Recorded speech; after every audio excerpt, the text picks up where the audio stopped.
días, compañeros. Nosotros somos el equipo que les va a hablar de cáncer de próstata. Mi equipo está integrado por Garrido Ramírez Brenda y Gómez Anguiano Alonso y su servidor Flores Hernández Juan. Siguiente, por favor. Bueno, vamos a empezar con la definición, que en realidad es un crecimiento anormal de las células de la glándula prostática, que además esta tiene capacidad de invadir otros órganos. Siguiente, por favor. Vamos a hablar un poquito de la anatomía para que nos ayude a comprender más adelante por qué causa la sintomatología. Es un órgano endocrino, pesa entre 20 gramos y 25. El tamaño es a la de una nuez. Se sitúa en la pelvis, por debajo de la vejiga, delante del recto y por detrás de la sínfisis púbica. Y la próstata va a rodear a la primera porción de la uretra. Está compuesta de 30 a 50 glándulas tubuloalveolares rodeadas de estroma. Las células epiteliales presentes en la unidad acinar son las encargadas de producir el antígeno prostático específico y la fosfatasa ácida prostática. Siguiente, por favor. Bueno, va a estar dividido en tres zonas. Una zona central, que corresponde al 25% de la glándula y contiene los conductos. El conducto eyaculatorio tiene una zona de transición cerca de la uretra, región donde se desarrolla la hiperplasia benigna principalmente, y la zona periférica, región posterolateral más susceptible al desarrollo de cáncer. De hecho, la región periférica tiene un 70% de probabilidad de que desarrolle cáncer, la de transición un 15% y la central un 10%. Siguiente, por favor. Bueno, entre la epidemiología vamos a ver que la edad media de presentación en los hombres es de 67 años en términos de porcentaje.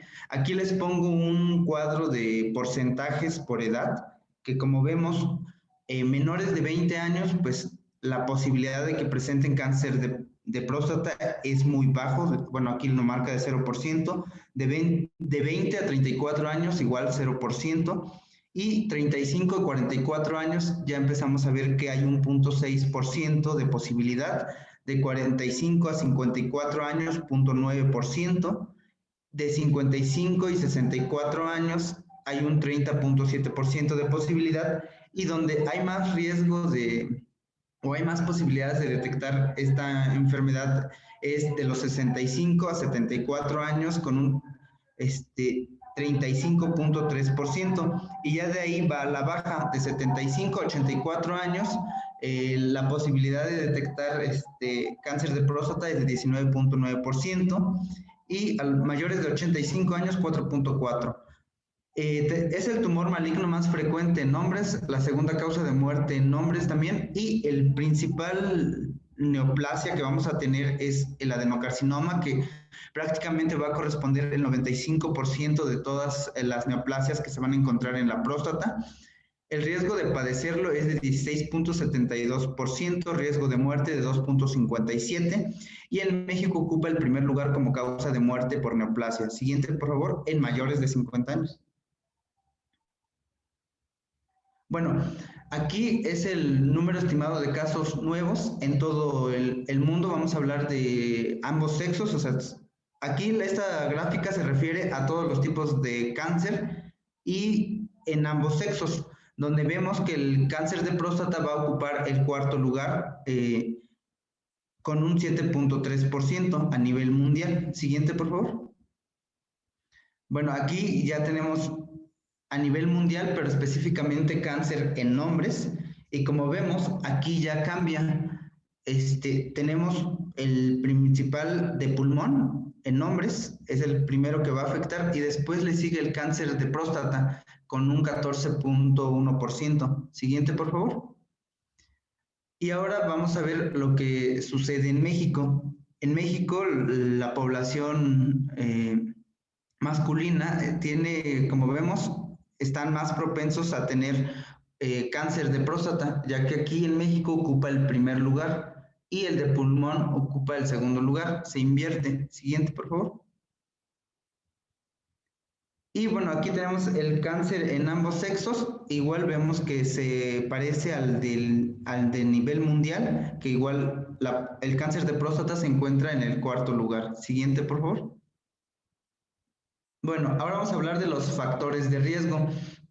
Entre los factores de riesgo tenemos creo que es de los más importantes, la edad, ya que más de un 75% de los cánceres de próstata se diagnostican en personas mayores de 65 años y pues como vimos, es raro que se presente antes de los 40 años, pero pasando los 40 años va aumentando su probabilidad. Una historia familiar, de hecho se dice, si se cuenta con un familiar de primer grado, hay mayor posibilidad de 2 a 3 veces mayor de que se desarrolle cáncer de próstata. Y si se tienen 2 o más familiares, la posibilidad aumenta de 5 a 11 veces más. Y también cuestiones genéticas. Se han descrito genes, sobre todo el BRCA1 y BRCA2, pero el que más se ha asociado a cáncer de próstata es el BRCA2. Siguiente, por favor. Bueno, tenemos la raza, que principalmente se ha visto que la raza negra es la que va a presentar mayor posibilidad de desarrollar esta neoplasia. Tiene 1.8 veces mayor posibilidad comparada con la etnia blanca. La dieta, se dice que la obesidad está relacionado también con la agresividad y esto se explica porque hay cambios hormonales causados por la obesidad. Bueno, también se habla de tabaquismo, sobre todo las personas que fuman más de un paquete al día tienen un riesgo de 2 a 3 veces mayor. Y infecciones e inflamación de la próstata también se ha descrito que, que puede predisponer a cáncer de próstata. Bueno, también comentarles que encontré algunos factores protectores de cáncer de próstata, entre los que tenemos el licopeno, que es un pigmento carotenoide, y este pigmento es lo que le va a dar el color rojo a las frutas, por decirlo así, como el tomate, la sandía. Siguiente, por favor. Bueno, ahora vamos a hablar de la escala de Gleason, que en realidad es eh, un estudio histopatológico que nos va a hablar de la gravedad o la agresividad del cáncer de próstata. Y esto nos vamos a basar en la Sociedad Internacional de Patología Urológica, que nos va a dar 5 grados. Ajá. Y estos grados a su vez los vamos a determinar en base a la puntuación de Gleason. Por ejemplo, tenemos el primer grado que es de 2 a 6 puntos de Gleason. ¿Qué quiere decir esto que vamos a ir sumando? ¿Cómo es que obtenemos un valor de 6? Ya sea que tengamos 3 veces el valor de 2 de Gleason, entonces se va a multiplicar y nos va a dar un 6. Ahora se los voy a explicar más a detalle. Bueno, el grado 1 solo son glándulas individuales, discretas y bien formadas, entonces hay un riesgo muy bajo.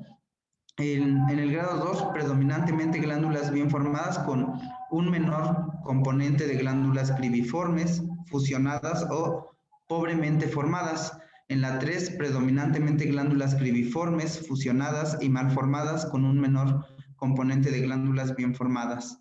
El 4 son glándulas cribiformes, mal formadas, fusionadas, predominantemente glándulas bien formadas y un menor componente sin glándulas o con necrosis. Y después tenemos el 5, que es ausencia de diferenciación glandular o necrosis con o sin glándulas cribiforme, mal formadas o fusionadas. Bueno, como se dan cuenta, el grado 1 es de 2 a 6, el grado 2 es 7 y el grado 3 también es 7. Para que no haya confusión aquí, o sea, ¿por qué uno está, si los dos tienen el valor de Gleason de 7, uno está en grado 2 en la Sociedad Internacional de Patología Urológica y otro está en el grado 3? Si se dan cuenta, en uno ponen 3 más 4, primero ponen 3, eso quiere decir que el el nivel de diferenciación que predomina es el 3. Y si se dan cuenta, en el grado 3, donde ponen 4 más 3 es igual a 7, el grado que más predomina es el nivel 4. El grado de diferenciación celular que más predomina es el 4. Y así se van sumando. Siguiente.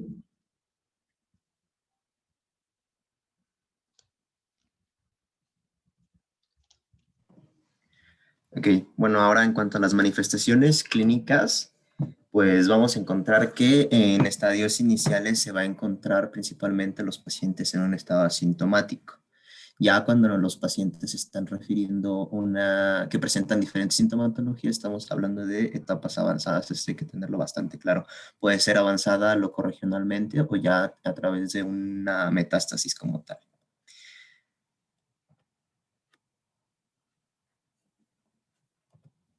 Ok. Eh, pero también, por ejemplo, si estamos en un estado asintomático, nosotros podemos encontrar durante la palpación a través del tacto rectal, podemos encontrar la presencia de induración, irregularidad o pérdida de la simetría de la glándula prostática. Esto ya nos está hablando que tenemos la presencia de un cáncer, pero pues hay que confirmarlo a través de biopsia. Y en cuanto a la enfermedad avanzada, pues ya estamos hablando de estados sintomáticos. ¿Y cuáles son estos síntomas que podemos nosotros encontrar? Principalmente van a ser síntomas urinarios. Entre ellos vamos a tener nicturia, urgencia urinaria y la presencia de polaquiuria. De igual manera podemos encontrar obstrucción uretral, esta que nos puede condicionar una insuficiencia renal ya a largo plazo y o presencia de infecciones en las vías urinarias de forma repetida. También podemos encontrar hematoespermia, disminución del volumen de eyaculación e inclusive el paciente puede referir una impotencia al momento de querer consumar el acto sexual. Ya por el lado de las metástasis, que ya nos están hablando de estadios bastante avanzados, principalmente vamos a tener dolor óseo, que no tiene algún antecedente de presentar alguna condición, fracturas patológicas, la presencia de anemia, inclusive de edema de miembros inferiores, síndromes paraneoplásicos como una hipercalcemia o inclusive una coagulación intravascular diseminada. En cuanto al diagnóstico y al cribado, mencionaba la literatura que la detección sintomática mediante mediante la medición del antígeno prostático específico puede lograr una reducción de la mortalidad hasta el 45 al 75% de las personas en los Estados Unidos. Sin embargo, a pesar de que ayuda al diagnóstico y a un control temprano, nos puede condicionar a un sobrediagnóstico. Ahora, hay diferentes pautas para nosotros empezar a realizar un cribado. Por ejemplo, la Sociedad Americana de Cáncer y la Asociación Americana de Urología recomiendan una detección sistemática anual para el cáncer de próstata que va a ser a partir de los hombres mayores de 50 años que presenten un riesgo promedio. Es decir, que no presenten ninguno de los factores de riesgo que ya he mencionado Juan antes, como es la edad, la raza o la presencia de mutaciones genéticas. Y pues si presenta alguna de esos factores de riesgo, tiene que ser realizar en edades más tempranas. Por su lado, la NCCN recomienda que la detección sea a partir de los 40 años y su frecuencia en la que nosotros vamos a estar tomando el antígeno prostático específico va a ser con base en los resultados que se obtengan desde la primera prueba. Por otro lado, según esta guía que nosotros consultamos, a partir de la Sociedad Europea de Urología, lo manejan a partir de los 50 años en hombres que presentan un antígeno prostático específico mayor a un nanogramo por mililitro a los 40 años y en hombres con un antígeno específico mayor a 2 nanogramos sobre mililitro a los 60 años y con base en los resultados obtenidos, de igual manera se tiene que repetir la medición ya sea cada 2 años en varones que presentan riesgo o cada 8 años si no presentan riesgo. Aquí también hay que tener en cuenta que si la esperanza de vida del paciente se encuentra menor a 15 años, pues no se recomienda que se realice la detección sistemática de este antígeno. Ahora, pues, ¿qué es los principales métodos para nosotros de diagnosticar cáncer de próstata? Pues es el antígeno prostático específico. Como ya había mencionado Juan, va a ser un miembro de la familia de las calicreínas, que va a ser una glicoproteína de 33 kilodaltons y que va a tener una actividad como serin proteasa, cuya función va a ser la de licuar el semen a través de que va a tener su acción sobre los diferentes proteínas como la semenigenina y la fibronectina al momento de la eyaculación. Se va a secretar en grandes cantidades dentro del líquido seminal y algunas partes se pueden encontrar en la sangre. No es normal encontrarlo. Si nosotros ya lo encontramos, estamos hablando de que se perdió hubo una disrupción en la arquitectura de la próstata. ¿Y cómo lo podemos encontrar nosotros en sangre? Pues puede estar unido a proteínas que van a estar formando complejos, principalmente a través de con la antisproteasas ACT y la macroglobulina. Estas van a inactivar al antígeno. Y otra parte la vamos a encontrar en su forma libre.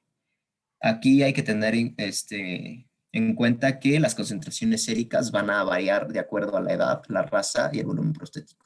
A mayor edad, mayor cantidad de antígeno prostático que se puede encontrar.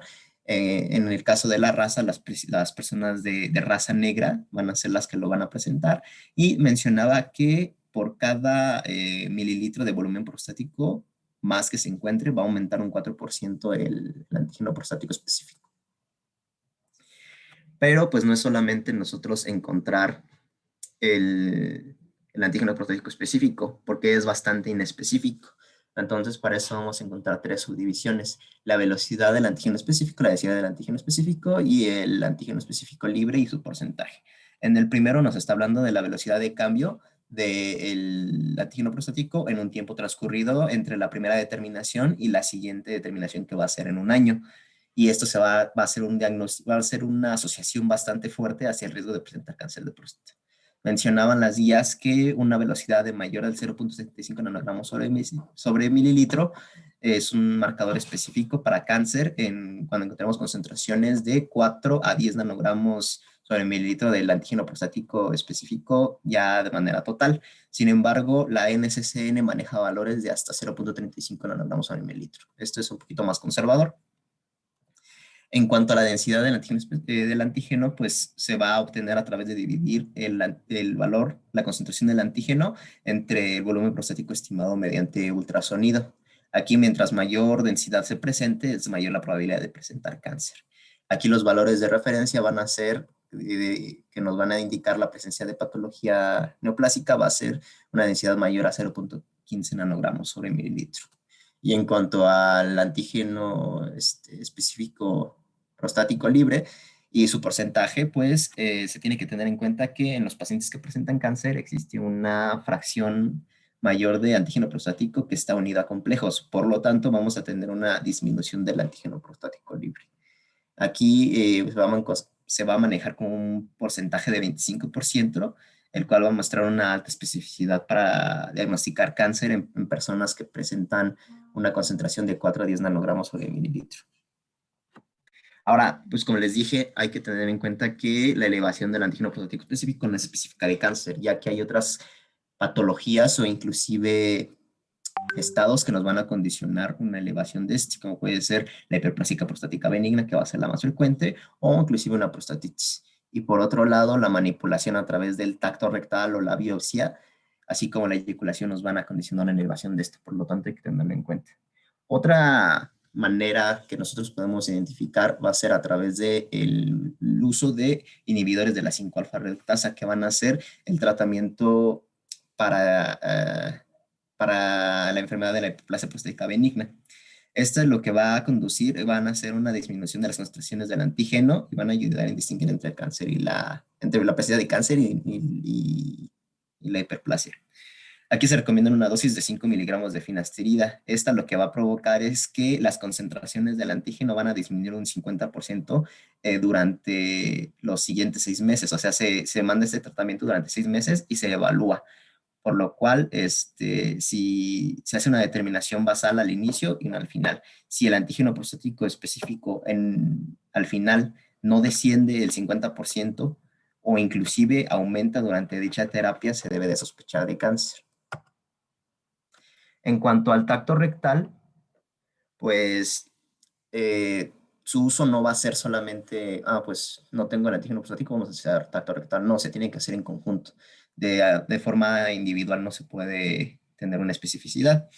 Aquí se debe Bueno, la GPC lo que marca es que está indicado en los hombres mayores de 55 años, en pacientes con sintomatología urinaria baja y que van a ser independientes de la edad y en presencia de asintomáticos, pero con factores de riesgo. Aquí principalmente vamos a presentar una pérdida de la arquitectura normal, se va a perder la presencia del surco medio y principalmente menciona que va a tener una consistencia de tipo Petri.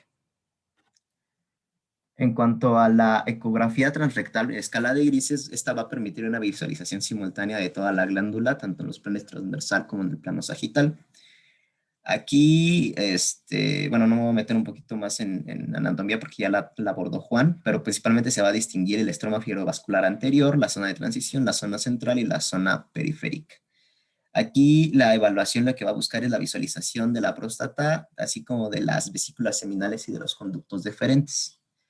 Aquí, durante la ecografía, podemos distinguir principalmente la zona de transición. Vamos a poder diferenciar de la zona de transición a la zona periférica y la zona central, siendo principalmente que la zona periférica y la zona central van a tener, van a agregar la mayor cantidad de los cánceres, como ya ha mencionado Juan.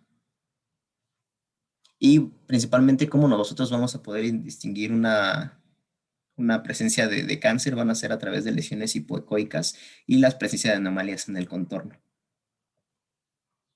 Aquí lo podemos observar, esta es una imagen de un paciente que presenta una escala de Gleason 3+3 después de una biopsia guiada por el ultrasonido. Ahí en los puntitos que pueden observar se puede ver una lesión hipoecoica que es el diagnóstico de adenocarcinoma. El otro va a ser la biopsia. Este va a ser el gol estándar para el diagnóstico de los pacientes con cáncer de próstata. Normalmente mencionaba que se debe de realizar a través de un umbral de 4 nanogramos sobre mililitro para la obtención de la biopsia. Sin embargo, el umbral puede provocar que no se detecten cánceres importantes y que no haya una ventana de curación oportuna. Entonces, no hay que tener tan en cuenta eso de que te dicen que si presentas un antígeno prostático mayor de 4 nanogramos sobre mililitro, ya es diagnóstico de cáncer y tienes que realizarlo. No, muchos cánceres de próstata se diagnostican con valores más bajos de antígeno prostático específico. Otras indicaciones para la realización es la velocidad, como ya les había comentado, de 0.75 nanogramos sobre mililitro o, según la NSCN, de 0.35 miligramos. Y también la presencia de un tacto rectal anormal, que de una consistencia pétrea, o un antígeno prostático específico mayor a 10 nanogramos sobre mililitro.